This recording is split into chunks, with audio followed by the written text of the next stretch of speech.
भारतीय राजनीति लेख, न्याय प्रणाली का भारतीयकरण एवं समानीकरण, 21वीं सदी की आवश्यकता। लेखिका डॉक्टर अर्चना शर्मा। हमारी आपराधिक न्याय प्रणाली अब 19वीं सदी से निकलकर 21वीं सदी में प्रवेश कर चुकी है। 2 सदियों का फासला तय कर अब भारतीय दंड संहिता विश्व की सबसे आधुनिक और वैज्ञानिक न्याय प्रणाली भारत की लगभग 140 करोड़ जनता को उपलब्ध होगी। इन कानूनों पर अमल होने के बाद एफआईआर से लेकर फैसले तक अधिकांश प्रक्रिया ऑनलाइन हो जाएगी और तकनीक का सबसे अधिक उपयोग देश के क्रिमिनल जस्टिस सिस्टम में होगा। भारतीय संसद ने 3 नए क्रिमिनल कानून बिल पास किए। राष्ट्रपति द्वारा भी इसे मंजूरी दे दी गई है। भारतीय न्याय संहिता 2023, भारतीय साक्ष्य संहिता 2023 और भारतीय नागरिक संहिता 2023। इसमें 162 वर्ष बाद भारतीय जरूरतों के अनुरूप बदलाव किए गए हैं। भारत सरकार ने देश में भारतीय दंड संहिता सीआरपीसी और एविडेंस एक्ट को बदलकर नए कानून बनाए हैं। अब हमारी न्याय प्रणाली औपनिवेशिक प्रभाव से निकलकर 21वीं सदी के नए विकसित भारत की ओर प्रवेश कर रही है। कानूनों में बदलाव के साथ समाज के हर वर्ग को अपनी भूमिका निभानी होगी। समय सीमा तय होने से मामलों की सुनवाई में तेजी आएगी। पीड़ित पक्ष को सुनना हुआ अनिवार्य। आजादी के बाद देश में कई सरकारें आईं और चली गईं, लेकिन ब्रितानी हुकूमत के समय के कानूनों, विशेषकर आपराधिक संहिताएं अपरिवर्तनशील बनी रहीं। पहली बार उपनिवेशवादी गुलामी के निशानों को मिटाने की अब ये ऐतिहासिक पहल हुई है।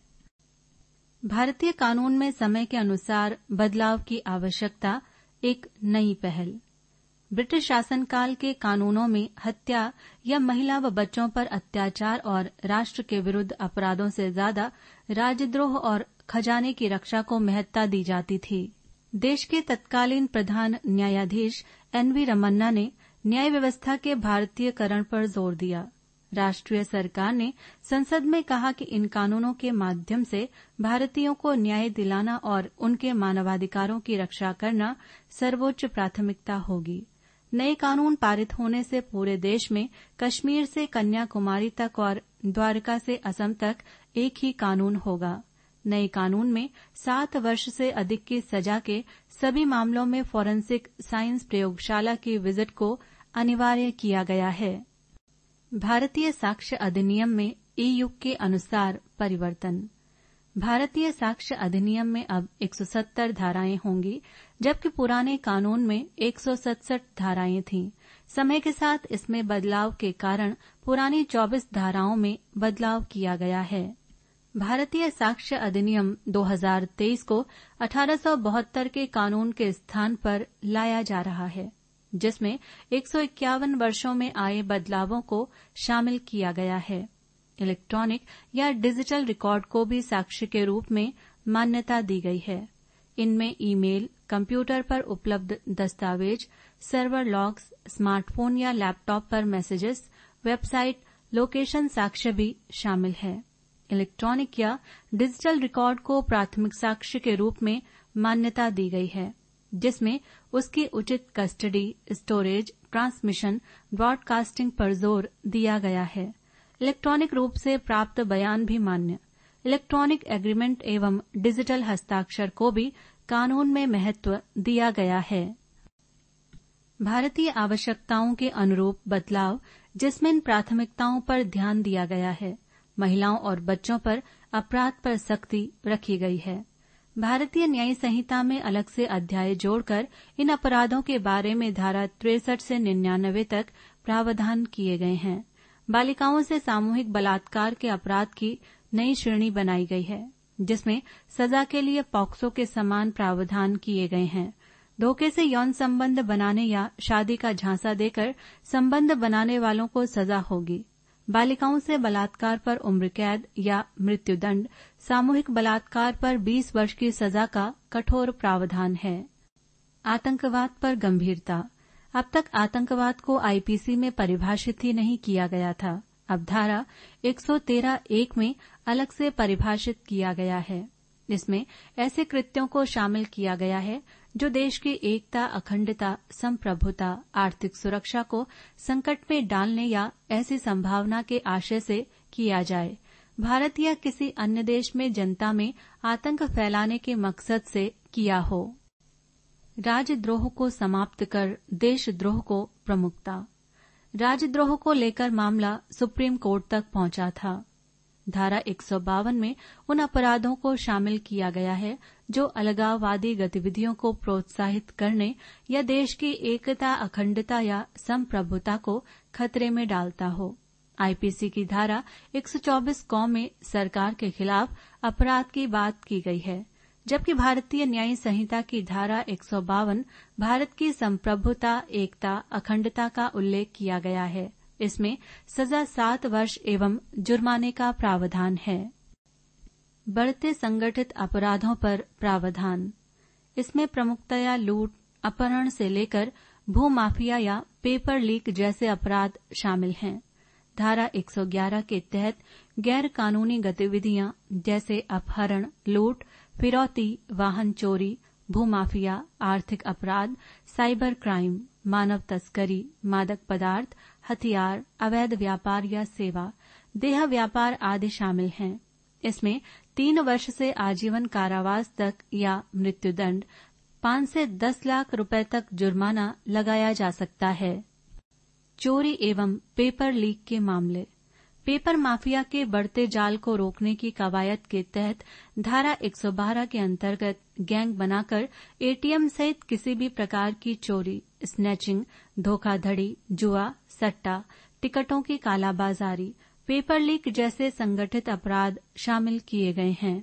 इनमें सजा 1 से 7 वर्ष तक जेल, जुर्माने का प्रावधान किया गया है। आर्थिक अपराध। नागरिकों के समूहों को स्कीमों के जरिए ठगने या किसी बैंक, वित्तीय संस्था में गड़बड़ी करने वाले मामले, करेंसी नोट, बैंक नोट या सरकारी स्टाम्प में हेराफेरी जैसे अपराधों को संगठित अपराध के समान ही माना गया है। मॉब लिंचिंग अर्थात भीड़ द्वारा किए जाने वाले अपराध रोकने के लिए अलग से प्रावधान। ऐसे मामलों में नस्ल, जाति, समुदाय, धर्म आदि के आधार पर हत्या कर दी जाती है।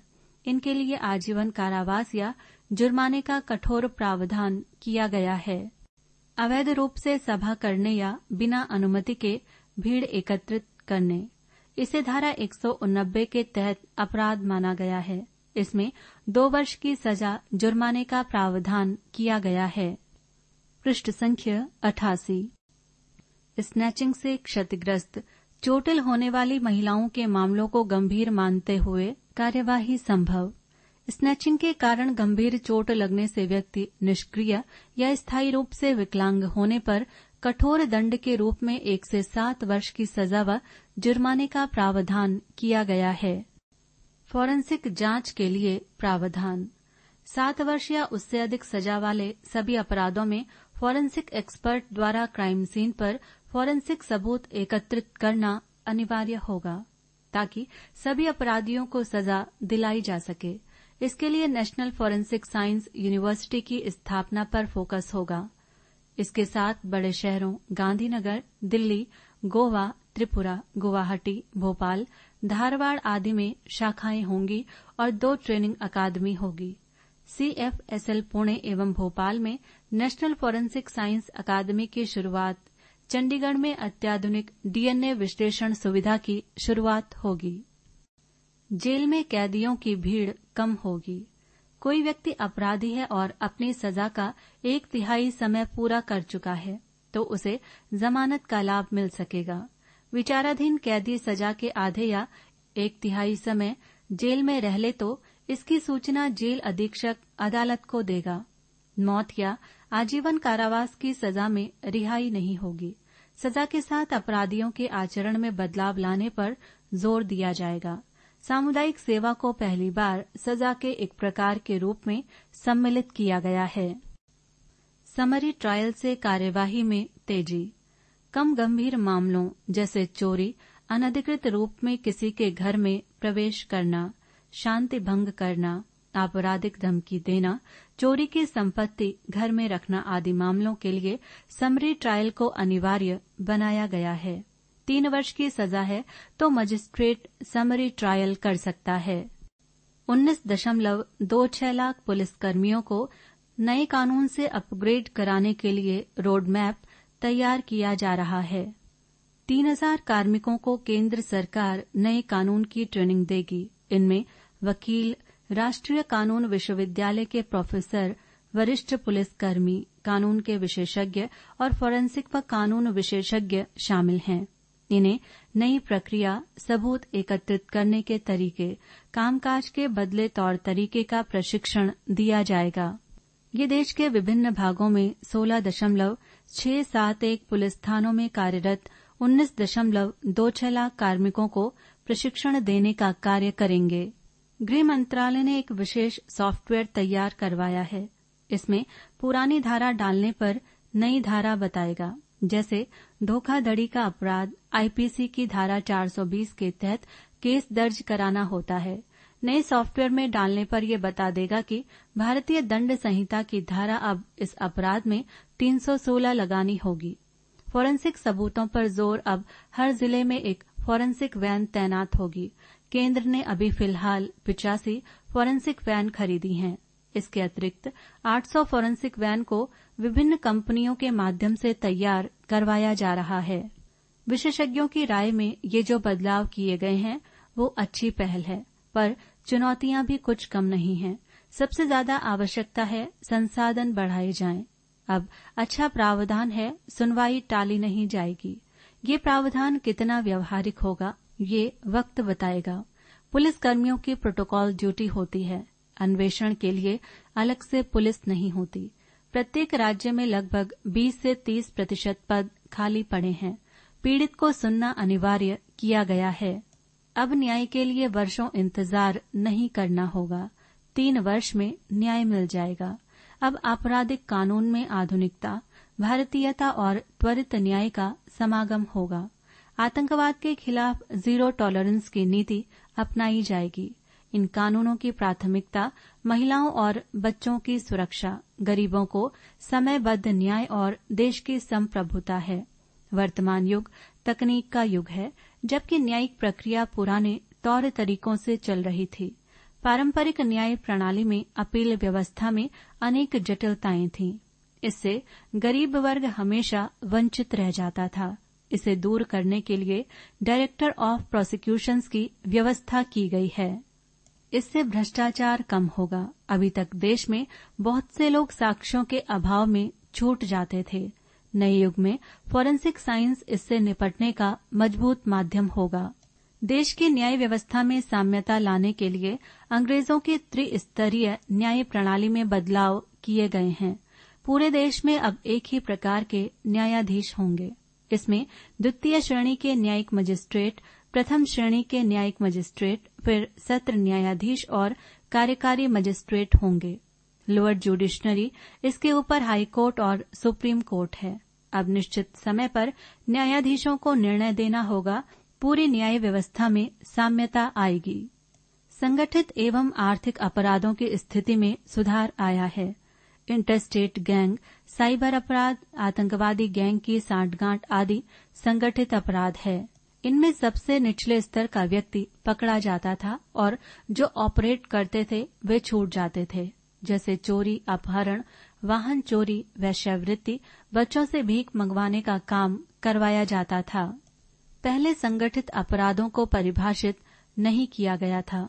इसमें व्यक्तिगत तौर पर तो एफआईआर दर्ज करवा सकते थे। इस संबंध में कठोर प्रावधान किए गए हैं।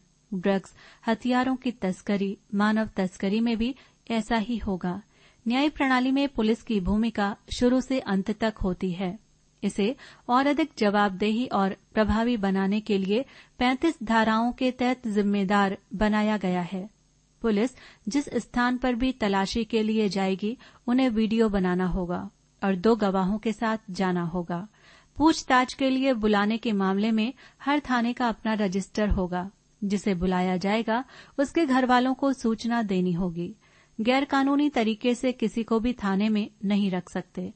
3 वर्ष से कम और 60 वर्ष से अधिक उम्र के व्यक्ति से पूछताछ की अनुमति लेनी होगी। गलत शिकायत पर पीई यानी प्रिलिमिनरी इंक्वायरी को पहली बार शुरू किया गया है, जिससे ग्रे एरिया का दुरुपयोग नहीं होगा। आतंकवाद देश की सुरक्षा के लिए बड़ी चुनौती है। अब यदि कोई आतंकवादी गतिविधियों में लिप्त होगा तो स्पेशल कानून में जाने की जरूरत नहीं होगी। आईपीसी, सीआरपीसी में ही आतंकवाद को समाहित कर दिया गया है। पहली बार आतंकवाद की व्याख्या परिभाषित और इसकी सजा भी तय कर दी गई है। उसमें आजीवन कारावास और फांसी तक का कठोर दंड का प्रावधान किया गया है।